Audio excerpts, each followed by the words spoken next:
Isang matagumpay ang ginanap na program sa Pagana Restaurant nitong April 23, 2025, dakong alas 9 umaga. Dinaluan nila ni Brigadier General Ricky Bunayog, kabilang na rin ang mga PNP personal at 8 munisipyo dito sa restaurant upang pag-usapan ang kanilang mga concern about na rin sa peace and order sa nalalapit na Mayo 12. At narito ang iba pang mga tugon at mga concern nila ni MP Bot sa Malang, kasama na rin ang iba pa.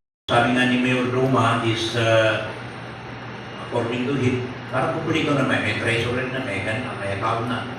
Hindi ko rin siguro agaw niya magtulong tayo sa ating mga mayor na saan ba ito i-address ang inquiry na ito.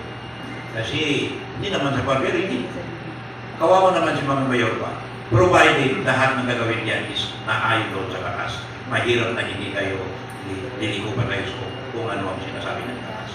Ayun lang po, brother. Thank you very much, Mr. Butch.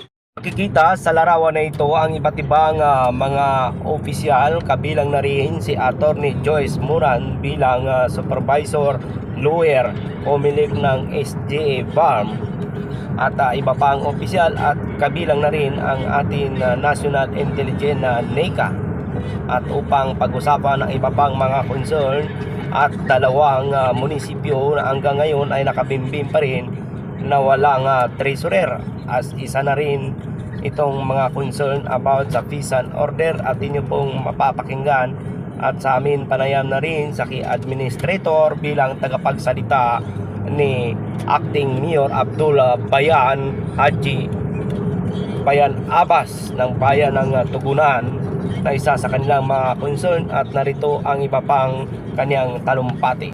Magiging membro ng Municipal Board of Councils during election.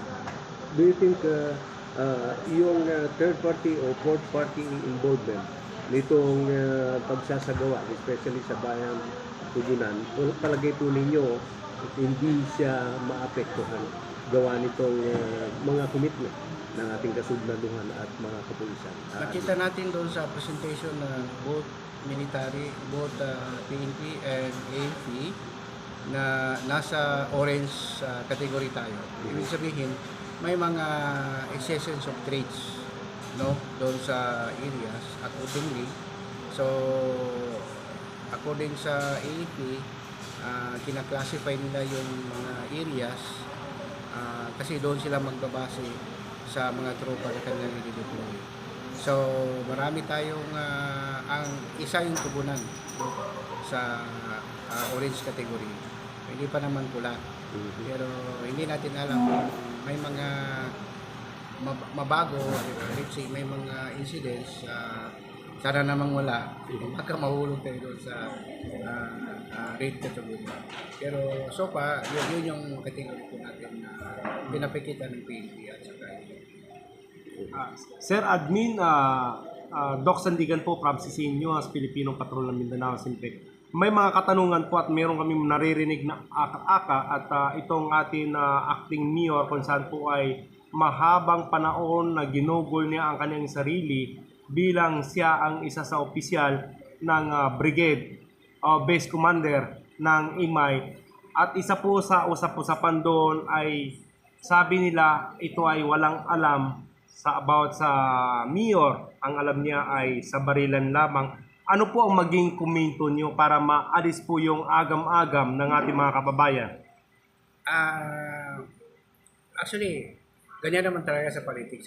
Gawin mo talaga, pag ikaw ay public officials, gagawin ng opponent na kandidato na hindi naman siraan, pero banggitin nila yung weaknesses mo para nang sa ganun, yung kagustuhan ng tao sa kanila ay mapupulin mo sa kanila. Actually, kung naitawid ng ating butihing OIC Mayor, si Honorable Abdullah Bayan Abbas, yung almost 20 years na nagiging base commander siya, na walang pera at nasa jungle sila, how much more yung nasa labas na sila.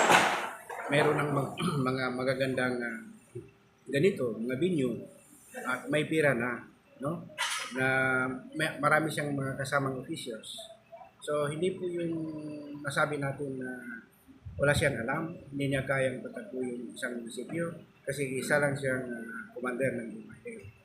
So, yun nga, kung naitawid niya yung kanyang pagka-commander na almost 20 years as a base commander ng 108 Base Command, how much more yung magiging OIC mayor pa? Yung mayor na kaunti lang yung hinahawakan mo ng area, sa pagka-base commander niya is kung sa civilian is sumasakop siya ng 11 municipalities na almost 45,000 troops ng BIA ay kanyang nahandle. So ito, ang population lang namin is nasa 32,000 sa individual lang sa municipality o Tukunan. With 9 barangays and more or less 16,000 registered. How much pa na yung kaniyang bilang brigade o base commander? Inyo pong napapakinggan ang aming mga balita sa araw na ito.